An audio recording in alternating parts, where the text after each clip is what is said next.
Inicialmente, nós vamos fazer a prece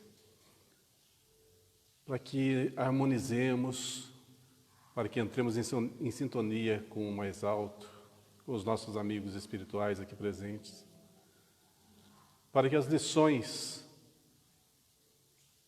desta noite possam calar fundo o nosso coração. Senhor nosso Pai, de luz, de amor e bondade, deixai refletir em cada um de nós a sua paz e o seu amor. Que hoje e sempre possamos levar adiante a luz do seu Evangelho e principalmente possamos vivenciá-lo no nosso dia a dia. Sabemos que ainda somos imperfeitos, que muito erramos e que muito ainda erraremos, mas que hoje e sempre a convicção daquilo que devemos fazer, do procedimento que devemos adotar, da postura perante nós e perante a sociedade, principalmente a postura diante da vida, que seja sempre retilínea, recheada de amor, de tolerância, de caridade e de paz. Que hoje e sempre a sua luz caminhe conosco, que assim seja.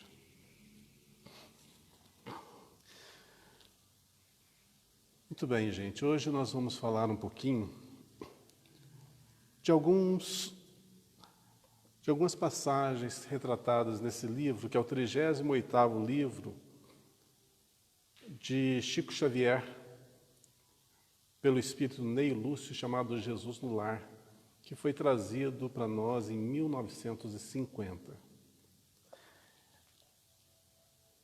Esse livro, para nós, é um troféu, é uma relíquia, é algo maravilhoso, porque aqui está retratado as próprias palavras de Jesus. E grande parte delas, lógico, não estão anotadas no Evangelho. Esse livro foi apanhado de contos, de passagens, de ensinamentos feitos na casa de Simão, onde Jesus se reunia com os apóstolos, com a família de Pedro, e ali fazia o culto do Evangelho no lar. Ele ensinava a todas as pessoas, de uma forma simples, de uma forma gentil, muito amável, aquilo que todos nós, até hoje, estamos a aprender.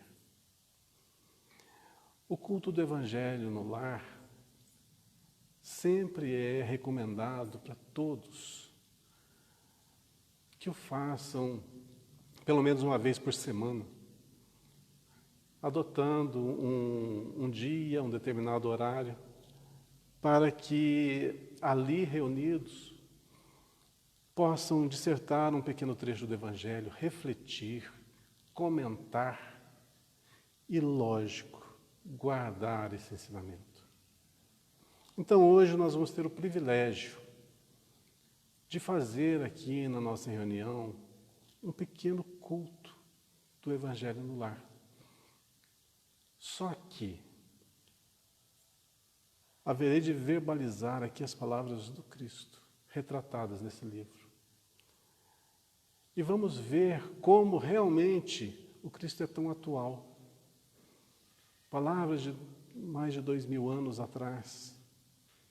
E hoje se reflete de uma maneira tão lúcida, tão límpida para cada um de nós. E a gente ainda está com grandes dificuldades de compreender. A gente está com grandes dificuldades de adotar esse ensinamento na nossa vida. Então, vamos ouvir esses pequenos trechos com o coração, como se o Cristo estivesse aqui, nesse instante, falando a cada um de nós. E vamos ver se realmente as suas palavras calam o nosso coração, sensibilizam a nossa alma, são realmente profundas e são palavras que nós devemos adotar para toda a nossa vida. Eu escolhi aqui a esmo a 24ª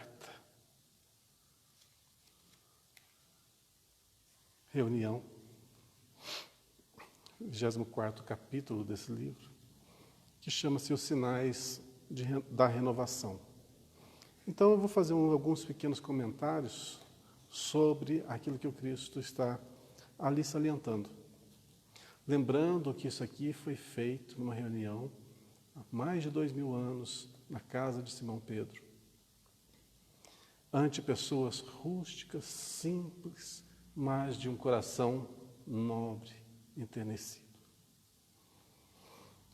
Começa assim: ante a assembleia familiar, o mestre tomou a palavra e falou persuasivo. E quando o reino divino estiver às portas dos homens, a alma do mundo estará renovada. O mais poderoso não será o mais desapiedado, e sim o que mais ame. Vou repetir. O mais poderoso não será o mais desapiedado, e sim aquele que mais ame. Então Jesus já ressalta nessa época que o amor está acima de tudo, de todos os poderes.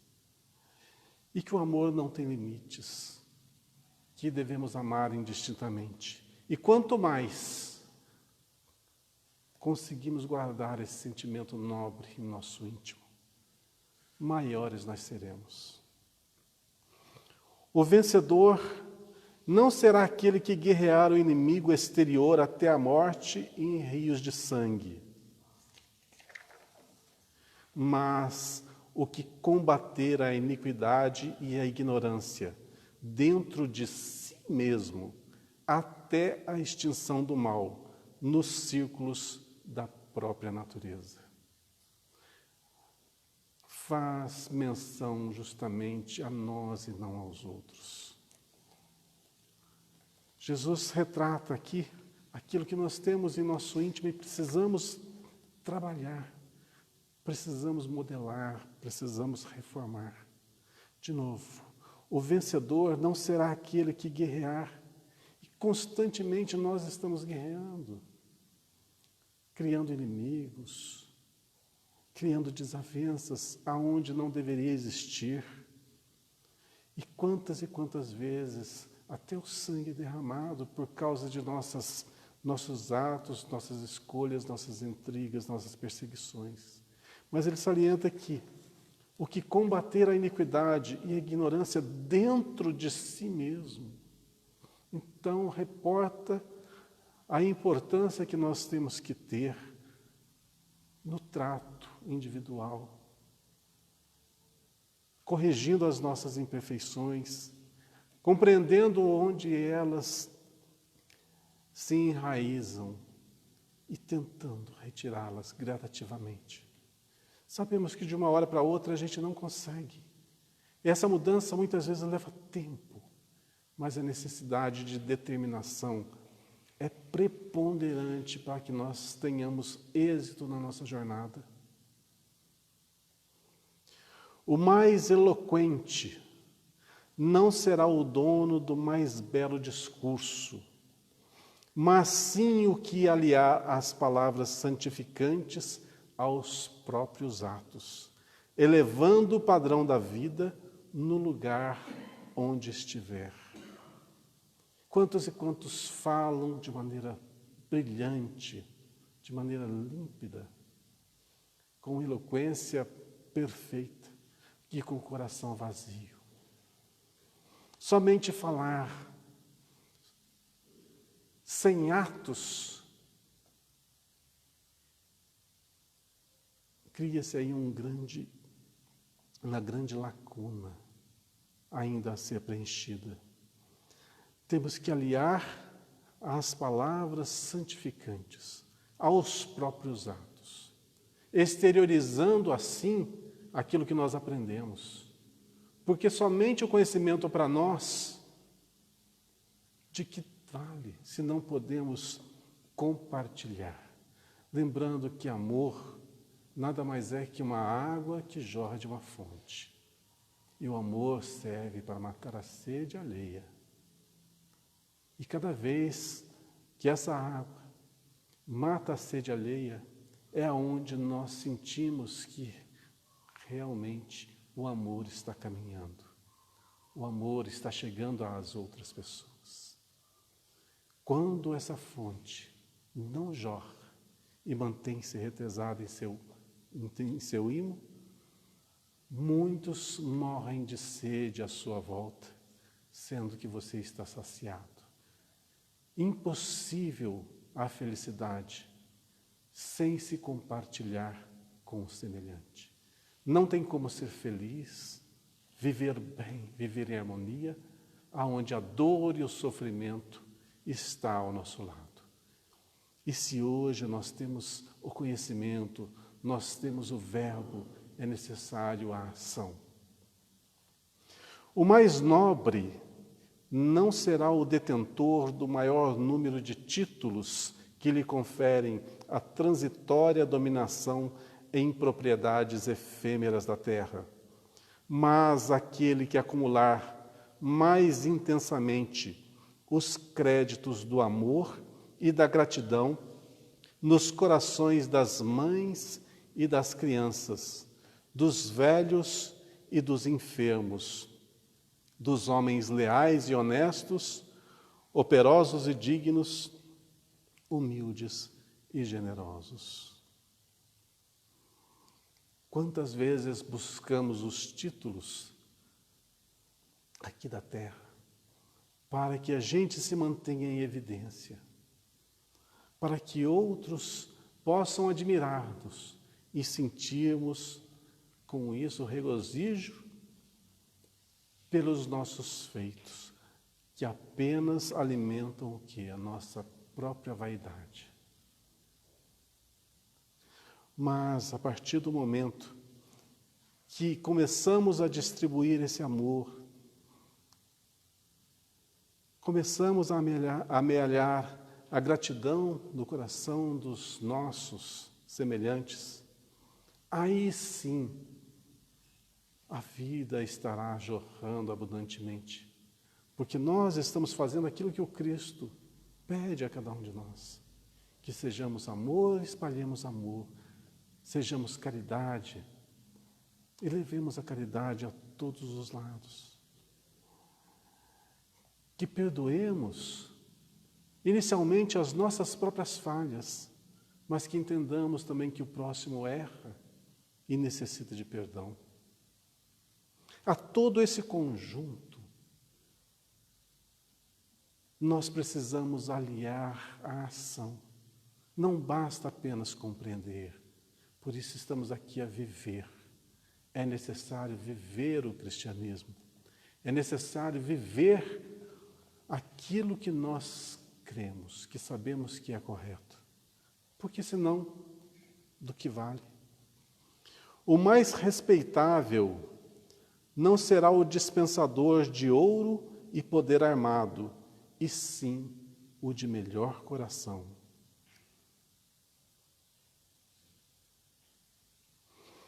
Nós vimos aí por esse mundo afora quantos que se escondem através do poder,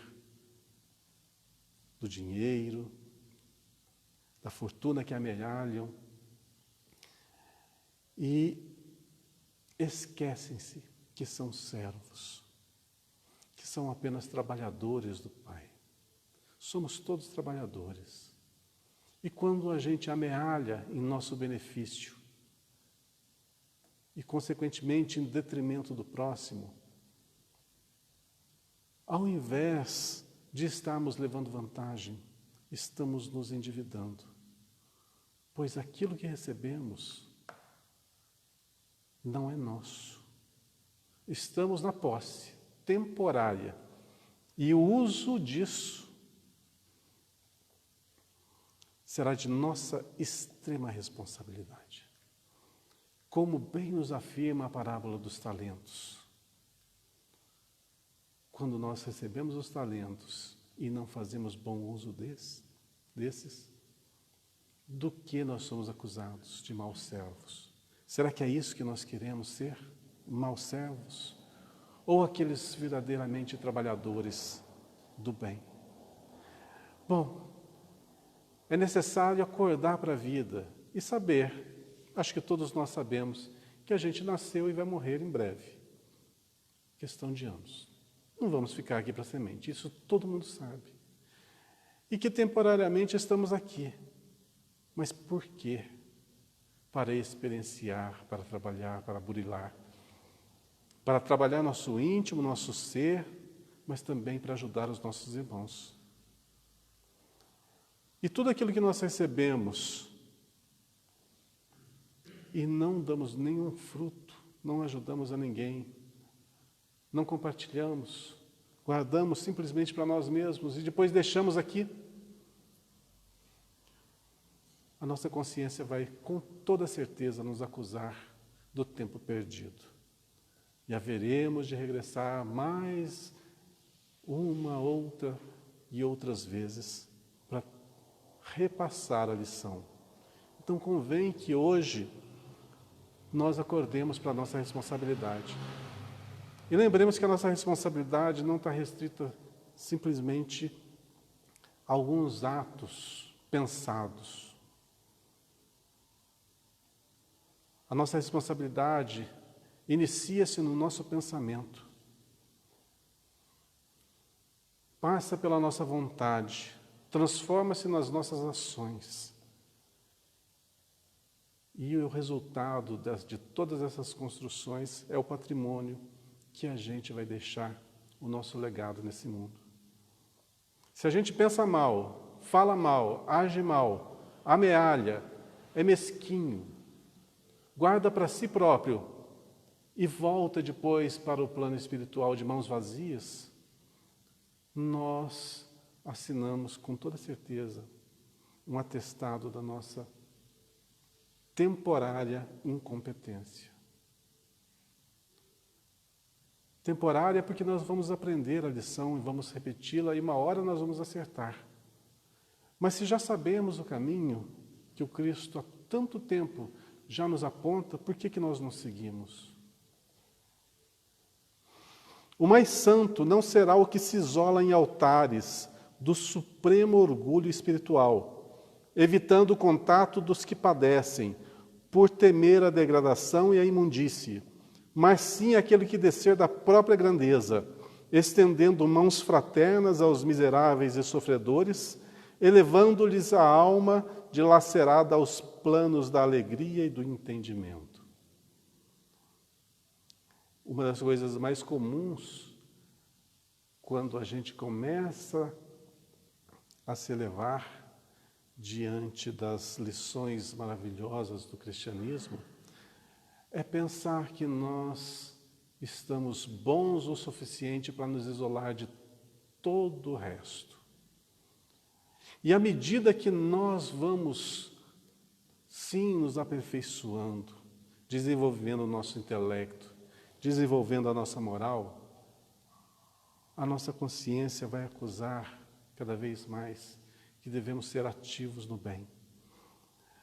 Mas aí entra um tal de orgulho e vaidade que embaça a nossa visão e que faz-nos crer que somos melhores que os outros e que temos que deles distanciar. Grande equívoco. Porque a nossa luz não se diminuirá, muito pelo contrário, ela acenderá cada vez mais ao contato com os pobres e com os infelizes, com os ignorantes e com os sofredores. Pois estaremos levando a luz do Evangelho, a luz do amor, a luz do entendimento, nos mínimos atos, àqueles que nós deveríamos chamar de irmãos, aqueles a quem o Cristo veio socorrer. Se nós somos trabalhadores do Cristo e olvidamos essa tarefa, o que estamos aqui a fazer então? É necessário compreender que cada vez que nós nos iluminamos mais deveremos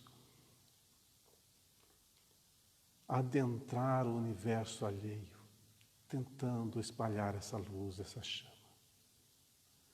Pois, ao contrário do que se pensa, nós não vamos emburrecer, mas, ao contrário, nós vamos levar o entendimento àqueles que deles carecem. Portanto, não podemos, de forma alguma, olvidar o trabalho que sempre nos é apontado, a todo instante, a cada entendimento. Se quando nos é aconselhado perdão, que possamos exercitá-lo na nossa vida, pois quantas vezes não perdoamos os mínimos atos dos nossos próprios familiares, amigos, companheiros. Se não exercitamos aquilo que aprendemos no âmbito familiar, no nosso círculo pessoal, como estenderemos isso a todos indistintamente? Então é necessário o exercício e saber que a compreensão é um passo, mas o ato deve ser consolidado na ação feita por todos que estão à nossa volta. O mais puro não será o que foge ao intercâmbio com os maus e criminosos confessos, mas aquele que se mergulha no lodo para salvar os irmãos decaídos sem contaminar-se. Nesse trecho, a gente pode assumir as mesmas características do anterior, porque cada vez que nós nos aperfeiçoamos, vamos estar em contato com outras e outras pessoas em condições inferiores. E se nós nos esquivarmos delas, é como nós nos esquivarmos do trabalho digno que faz com que nós ganhemos o nosso salário honrado. Se aprendemos e não fazemos, estamos guardando simplesmente para nós uma luz que não nos pertence. Lembra da outra passagem de Jesus? Não guardai a sua luz, mas colocai-a sobre o alqueire, para que outros possam se beneficiar dela. O mais sábio não será o possuidor de mais livros e teorias, mas justamente aquele que, embora saiba pouco, procura acender uma luz nas sombras que ainda envolvem o irmão mais próximo. Lembre, gente, nós estamos falando de palavras do Mestre. O mais sábio não será o maior possuidor de livros e teorias, mas aquele que procura acender no semelhante uma chama, uma luz para retirá-lo das sombras da ignorância. O amigo divino pousou os olhos lúcidos na noite clara que resplandecia lá fora, em pleno coração da natureza.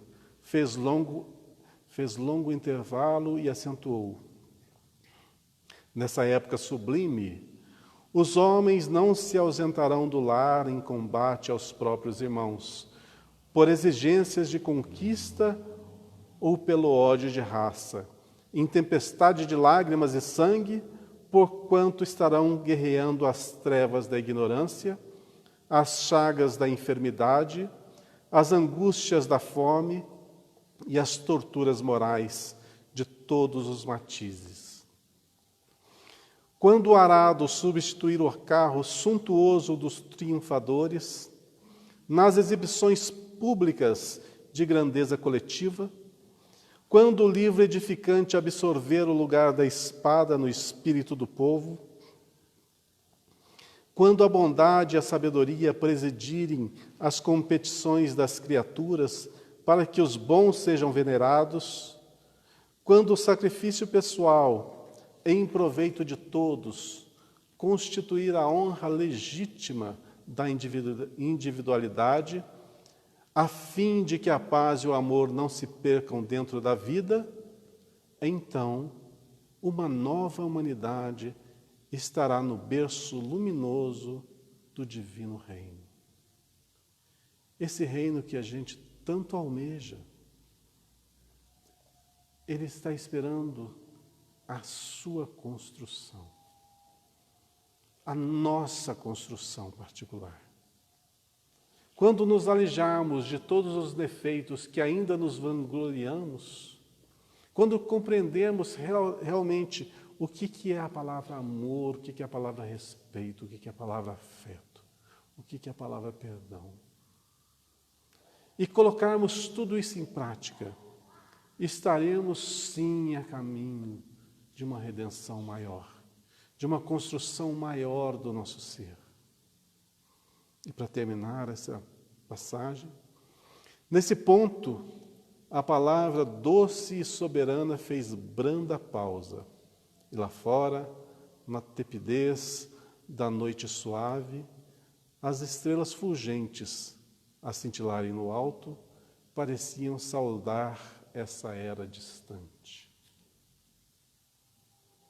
Como se Jesus estivesse vendo na natureza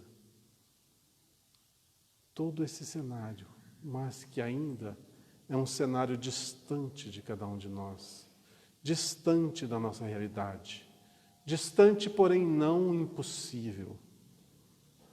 Estamos há tanto tempo batalhando, aprendendo, burilando, sofrendo e fazendo sofrer, consolando e sendo consolados, exercitando o aprendizado, às vezes palidamente, mas sempre à nossa volta há alguém que se constitui o nosso sustentáculo, o nosso mentor, aquele que nos incentiva à caminhada, aquele que está sempre a dar-nos a palavra amiga no momento de dificuldade, o incentivo quando nós paramos, a força quando caímos, a vontade quando planejamos. Nunca estamos sós e o Mestre Divino nunca nos deixará sós. E a partir do momento em que nós queremos seguir todas essas prerrogativas, a partir do momento em que nós queremos seguir e tornarmos-nos todo esse sentimento de luz, de paz, de amor, entendimento, o auxílio para tal feito nos será dado mais abundantemente. Pois já nos fora dito também que o Pai não dá pedras àquele que pede pão. E a nós que almejamos caminhar no caminho seguro da evolução cristã, a partir do momento em que nós endereçamos a nosso pensamento, aliado à nossa vontade, juntamente com a disciplina, nada poderá nos impedir. Pedras, obstáculos, dificuldades, adversários encontraremos com toda certeza no caminho.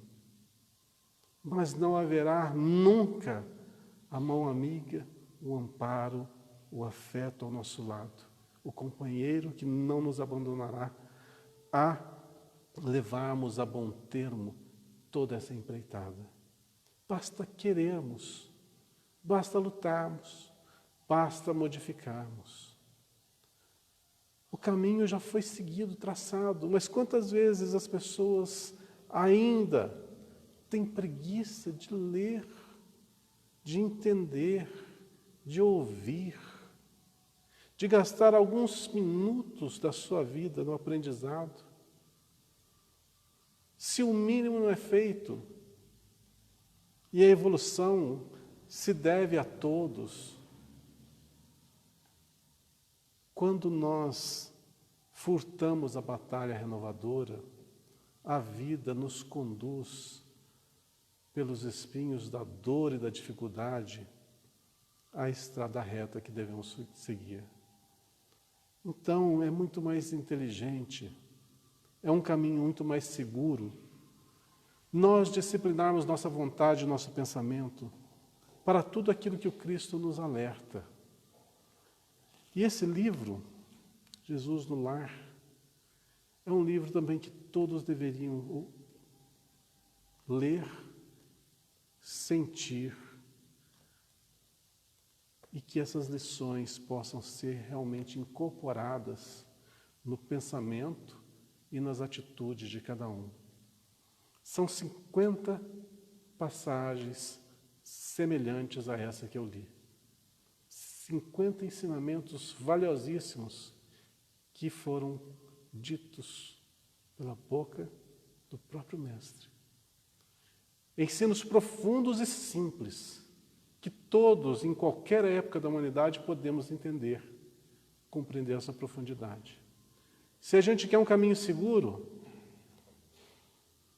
o caminho seguro encontra-se no Evangelho. Já temos quem nos deu o caminho seguro, mas Ele caminha ao nosso lado. Ele nos incentiva, Ele nos impulsiona, Ele nos intui. Mas os passos, quem deve dar somos nós mesmos. Que possamos guiar os nossos passos na senda do bem, do amor ativo, como nós vimos nessa lição, não deve ser guardado exclusivamente para nós, mas dividido por todos. Lembramos também da figura serena de Chico Xavier, que veio a exemplificar o amor. E todo esse amor que ele recebeu e que continha em seu coração, ele dividiu com todos. E quanto mais ele dividia, mais ele tinha. Por isso esse homem tornou-se tão grandioso. Cabe a nós tornarmos também grandes. Nós temos tudo para isso. E a única coisa que nos falta, ainda, é a vontade. A partir do momento que quisermos, realmente, tudo vai se modificar.